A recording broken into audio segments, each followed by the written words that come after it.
Peace be upon you. Part 40. Long-term stewardship. The 10,000-year responsibility. We have built the ethics, the containment, the audit trails.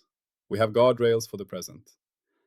But power over reality is not a tool for one generation. It is a covenant with the future. What happens when our civilization falls? When our digital clouds evaporate, our languages fade, and our institutions crumble to dust?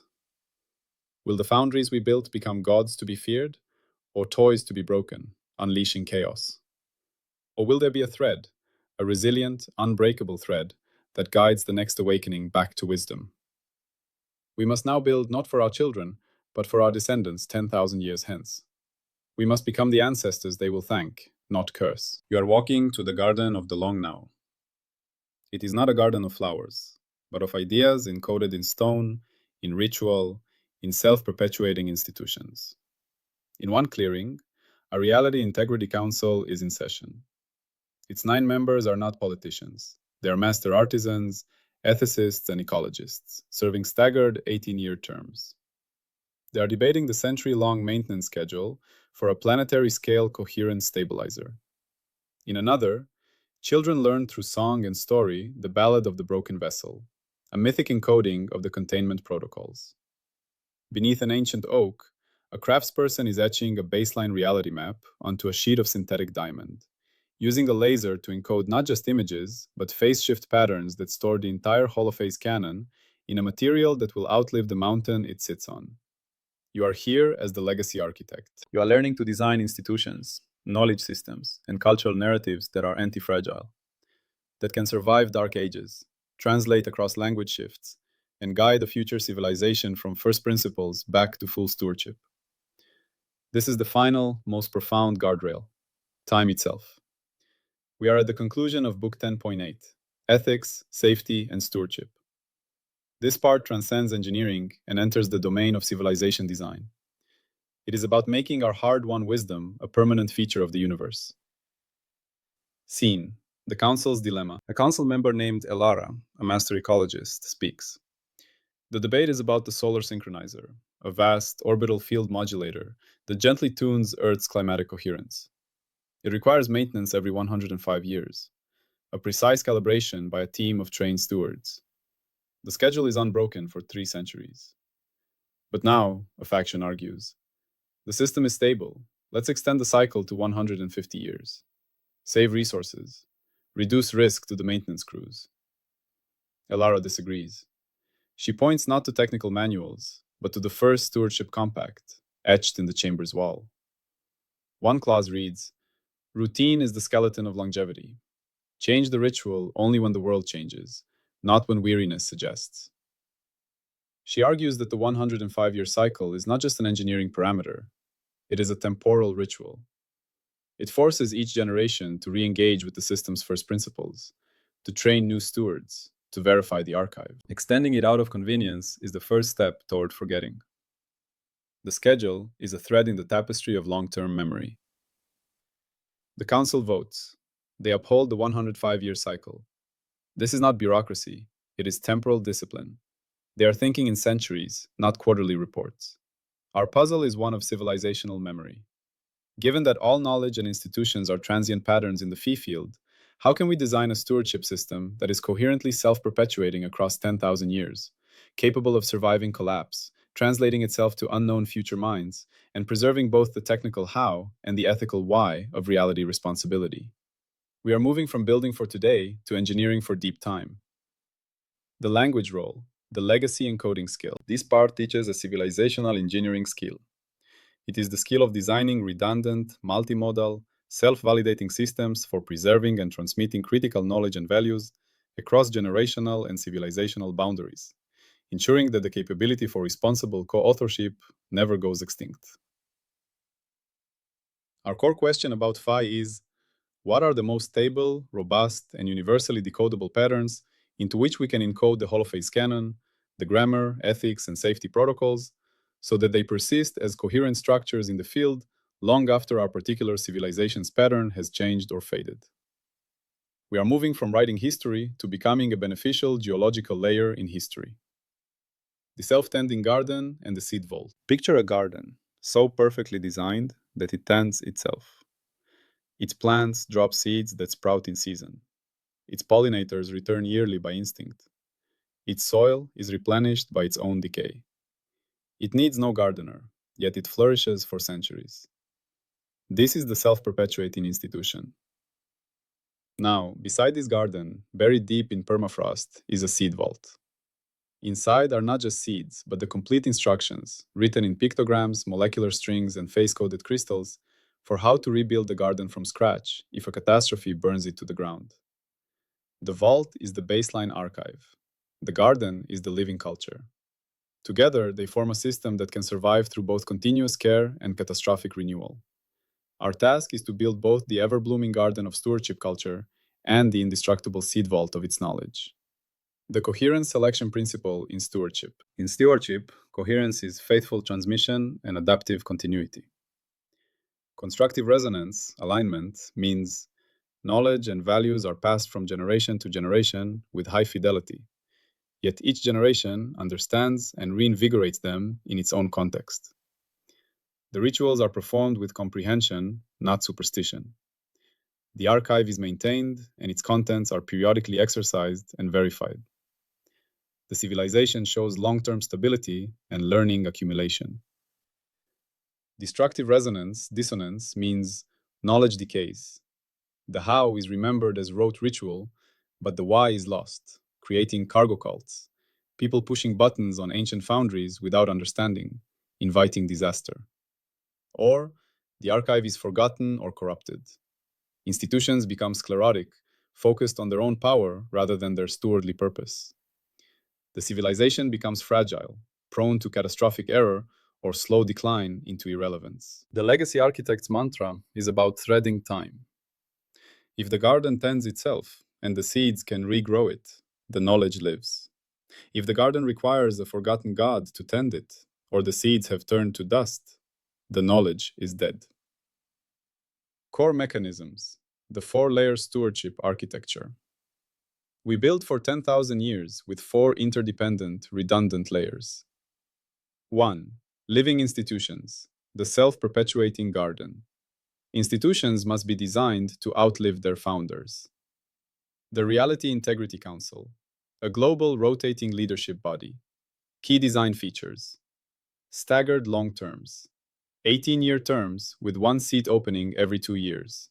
This ensures continuity and prevents sudden ideological shifts. Diverse, mandated expertise. Seats are reserved for masters of specific crafts: ecology, fire ethics, containment engineering, fire archaeology, etc. You don't campaign for these seats. You are nominated by your guild peers based on proven mastery and character. The ritual of the compact. Every major decision must be referenced against the physical, engraved First Stewardship Compact. The Council meets in its presence. This grounds power in a timeless text, not personal charisma. The Steward Guilds. These are the practitioners, the maintainers, the teachers, the auditors. Membership is based on demonstrated proficiency, the ladder. Guilds are responsible for their own training, certification, and discipline.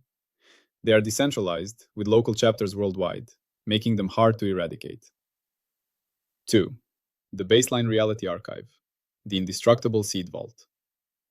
This is the canonical backup of all essential knowledge, stored in ultra-stable media. Multimedia encoding. The archive is not one thing. It is many, stored in different ways. Physical monuments. The compact wall. Giant earthwork sculptures that encode key equations in their dimensions, readable from orbit or after civilization falls. Durable media. Synthetic diamond plates with data encoded as optical phase shifts, readable with sunlight and a simple prism. Ceramic tablets with ultra-stable inks. Information is stored in multiple independent physical formats to survive different disaster modes: EMP, corrosion, impact. Lunar and deep geological vaults. Copies are placed on the moon and in deep, stable salt mines on Earth. They are marked with universal pictograms: a rising Earth, a human hand, an interference pattern, designed to signal important knowledge here to any future intelligence. Self-decoding instructions. The archive doesn't assume the future speaks our language. The first book in the vault is a primer that uses universal concepts, counting prime numbers, geometric shapes, the hydrogen line frequency, to teach its own symbolic language. It is a Rosetta Stone for the Holophase canon. 3. The education ecosystem, the pollination system. Literacy must be woven into the fabric of culture so deeply it cannot be unwoven. Embedded curriculum. Phi literacy is not a subject, it is the medium of all learning, as in part 10.7.3. History is taught through phase shifts in society. Music is taught as coherence composition. This makes the framework inseparable from understanding the world. The oral and ritual tradition. Alongside digital ledgers, critical safety protocols and ethical principles are encoded in stories, songs, and annual rituals. The Ballad of the Broken Vessel tells of a steward who skipped containment steps and was consumed by the chaos he unleashed. Sung for generations, it embeds the precautionary principle in the cultural marrow. The apprenticeship chain. Master artisans are required to train at least 2 apprentices to full mastery before they retire. This creates an unbroken chain of tacit knowledge transmission that can survive the loss of written records. 4. Cultural narratives and identity, the soil. The deepest layer, who we believe we are. The steward identity. From childhood, the narrative is, we are the ones who listen to the field. We are the caretakers, not the owners. Our pride is in preservation and elegant repair, not in domination. This identity is reinforced in art, civic ceremony, and daily language. The Long Now Festival, a global, once-a-generation event where communities gather to read from the compact, perform maintenance rituals on local infrastructure, and tell stories of past stewards. It explicitly connects personal life to the multi-generational project. The coherence criterion, transmission and recovery. Our coherence criterion for long-term stewardship is tested by rupture and recovery. The system must demonstrate the ability to faithfully transmit knowledge across at least 10 normal generations, and it must be able to recover the core literacy and safety protocols from its archival layers alone after a simulated dark age that severs the living institutional chain. If it cannot do both, it is not stewarding, it is merely maintaining until the next collapse. The dissonance indicator, the cargo cult or the forgotten archive. The primary dissonance indicators are 2 forms of memory failure. 1. The cargo cult. The rituals and tools remain, but the understanding is gone. People wear the robes of stewards, perform the 105-year maintenance on the solar synchronizer, but do it by rote, reciting words whose meaning they've forgotten. They treat the technology as magic, its principles as dogma. This is incredibly dangerous. A slight unexpected problem could lead to catastrophic misapplication, because the capacity for novel problem solving within the framework is dead. 2. The forgotten archive. The living institutions thrive, but they gradually lose the habit of consulting the baseline archives. The archives themselves fall into disrepair. The diamond plates gather dust. The lunar vault's location is recorded in a database that eventually becomes unreadable. The civilization becomes entirely dependent on its living chain, which is always one catastrophe away from breaking. When that catastrophe hits, there is no seed vault to regrow the garden. A healthy system continuously exercises the link between the living practice and the archived principles, and periodically tests its own recovery procedures. The safety rail, anti-fragility and redundant pathways. Our safety rail ensures the system survives its own failures. 1. The rule of 7 copies. No critical piece of knowledge exists in fewer than 7 copies, across at least 3 different media types. For example, digital cloud, diamond plate, oral epic poem, maintained by 3 independent institutions. This is inspired by ancient textual criticism, scaled to civilizational knowledge. 2. The mandated Dark Age drill. Once a century, a random community is selected, with their consent, to participate in a full-scale recovery drill. All their digital records of the Holophase canon are lost. For 1 year, they must rebuild their Phi literacy and safety protocols using only physical archives, oral tradition, and the embedded knowledge in their artifacts. Their success or failure is studied and used to improve the system. 3. The sunsetting protocol for dangerous tech.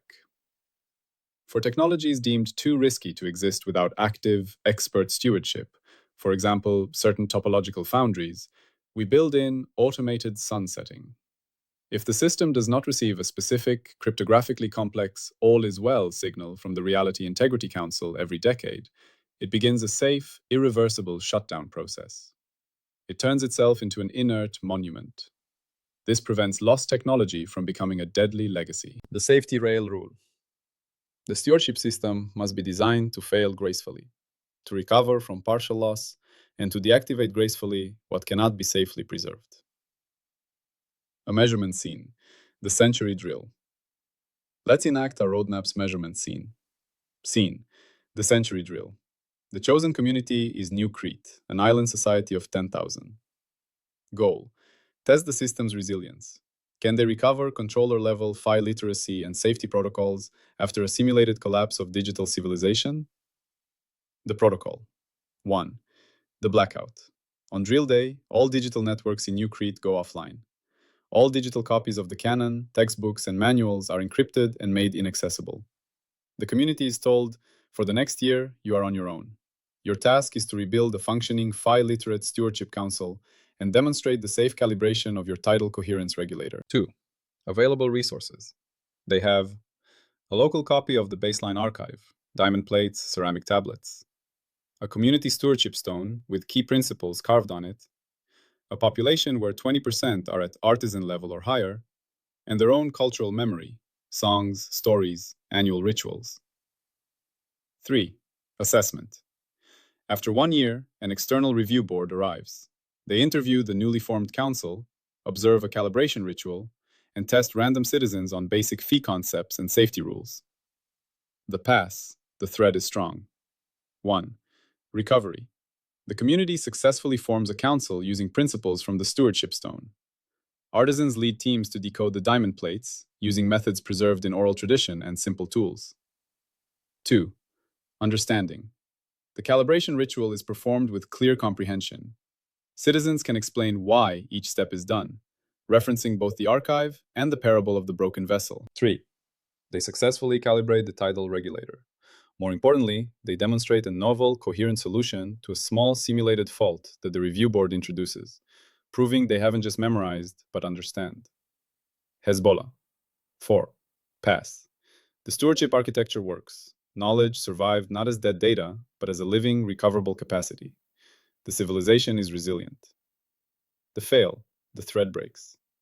Fail A. Cargo cult. The community performs a hollow ritual. They go through the motions of calibration, but cannot explain the steps. When the fault is introduced, they panic or apply dogma incorrectly, nearly causing a real malfunction. The why is lost. Fail B. Archive failure. They cannot decode the diamond plates. The oral tradition for how to read them has faded. The plates are treated as sacred, magical objects, but their information is inaccessible. Knowledge recovery fails. Without digital coordination, social order frays. The artisans are ignored, charismatic but ignorant leaders take charge, dismissing the archive as old ways. The regulator is operated recklessly, causing actual minor damage. The drill reveals societal fragility, not resilience. The stewardship system has a critical flaw. Either the transmission layer, education, ritual, the archive layer, or the social layer has broken down. It cannot be trusted to survive a real dark age. The prediction spine, the outcomes of deep stewardship. A civilization that successfully implements this architecture will show these long-term trends. 1. Increased longevity and reduced catastrophe rate. Over centuries, the average time between civilization-scale fee-related disasters will show a steady, statistically significant increase. Near misses will become learning events fed back into the archive and rituals. The system learns from time. 2. Cultural artifacts as stewardship tools. Future archaeologists, ours or others, will note that the civilization's most enduring monuments and artifacts are not tombs or palaces, but functional stewardship tools. Archives, calibrated resonators, educational gardens, designed to be useful and readable. The culture's values are frozen in its most durable works. 3. The emergence of a steward species identity. Over millennia, The self-conception of human may evolve or be joined by a functional identity, Homo stewardess.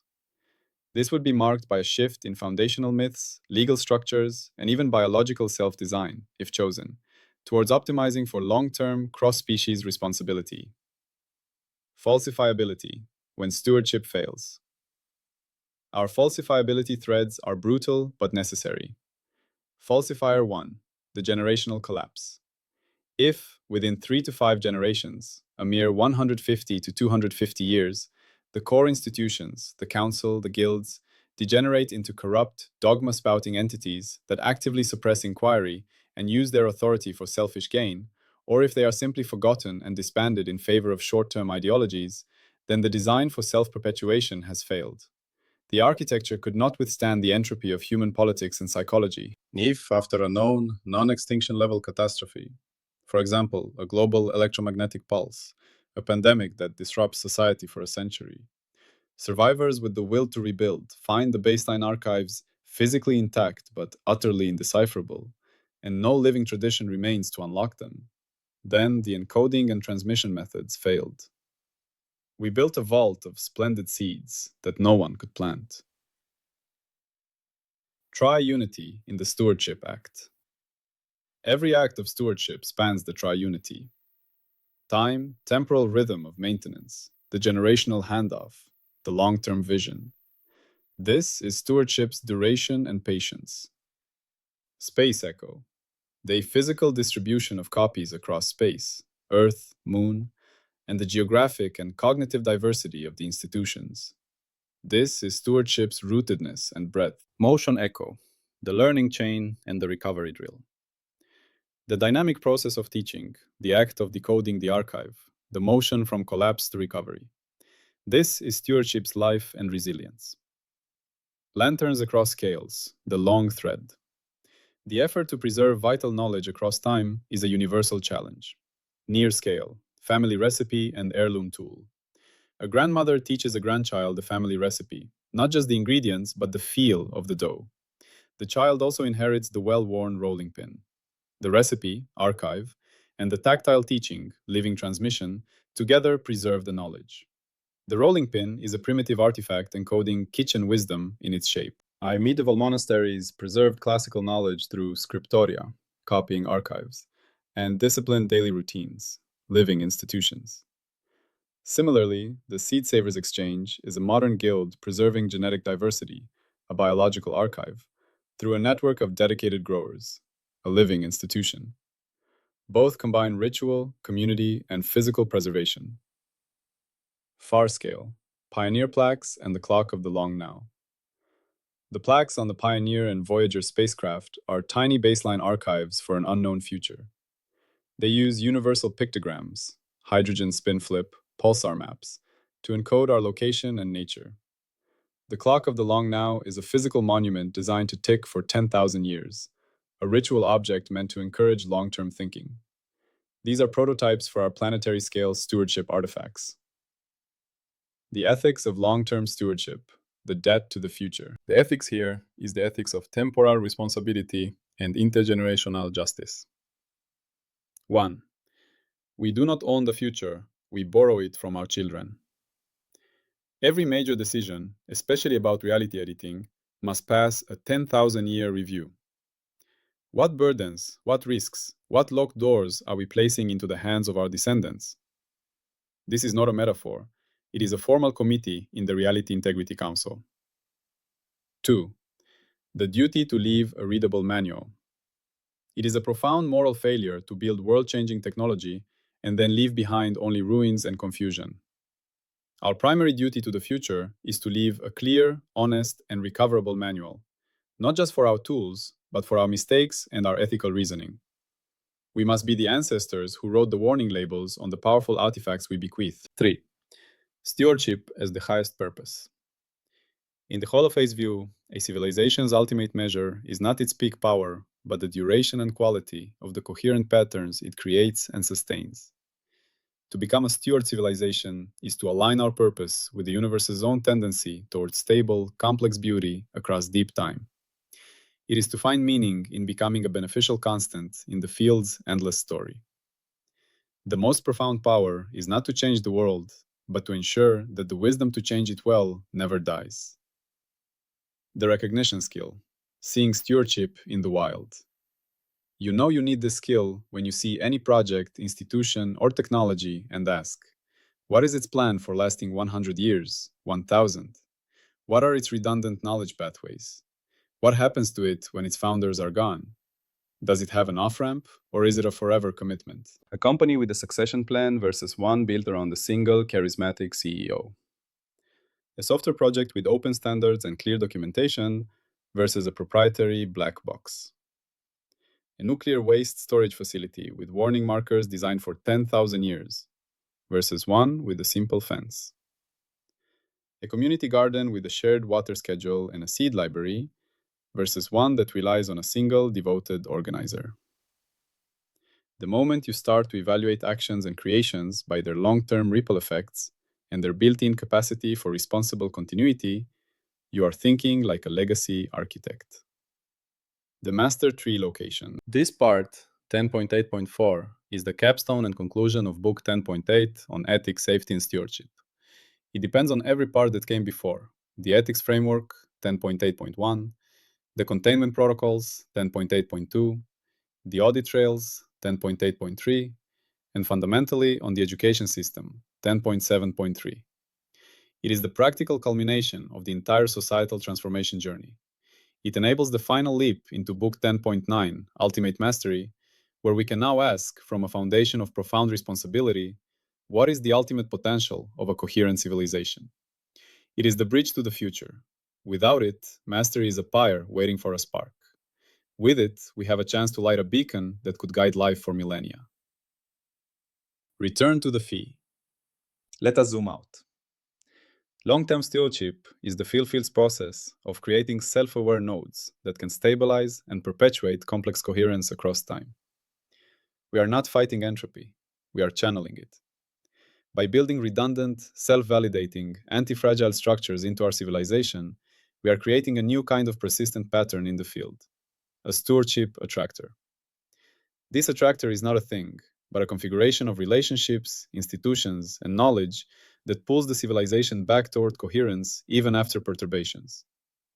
We are engineering our own culture to be a stable vortex in the temporal stream of history. The single field phi manifests as the founding compact, the diamond plate, the council debate, the child song, and the silent, waiting lunar vault. Stewardship is the field arranging itself into a pattern that knows how to preserve and renew its own most precious conscious configurations. We are learning to make our civilization a lasting, beautiful sentence in the universe's story. Zenodo and the equations of the handshake.